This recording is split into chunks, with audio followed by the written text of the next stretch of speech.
Thank you, Mr. Chairman. The chairman just said the Trump DOJ was political and went after their opponents. Are you kidding me?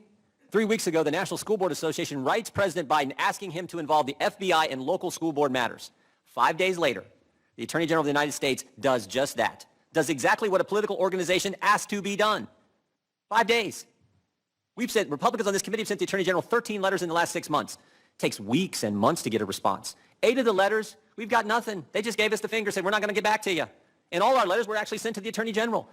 Here's a letter sent to someone else asking for a specific thing to be done, and in 5 days, the Attorney General does it. Here's what the October 4th memo said. Quote, I'm directing the FBI to convene meetings with local leaders. These meetings will open dedicated lines of communication for threat reporting. Dedicated lines of communication for threat reporting. A snitch line on parents. Started 5 days after a left-wing political organization asked for it.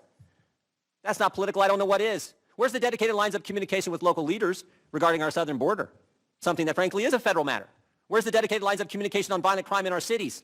Violent crime that has went up in every major urban area where Democrats have defunded the police.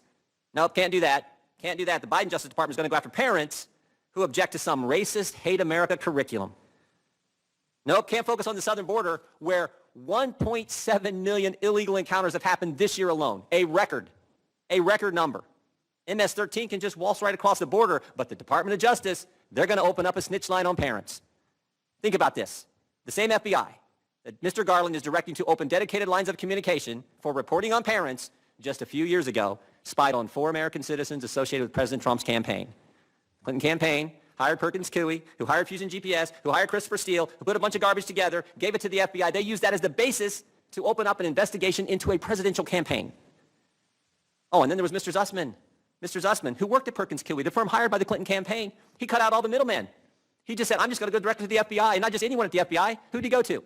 Jim Baker, the chief counsel at the FBI, handed him a bunch of false information, told him false information, and of course, he's been indicted by the special counsel. A few weeks ago, the IG at the Department of Justice released a report that found that the FBI made over 200 errors, omissions, and lies in just 29 randomly selected FISA applications. But don't worry. The Attorney General of the United States just put them in charge of a dedicated line of communication to report on parents who attend school board meetings. Bruh.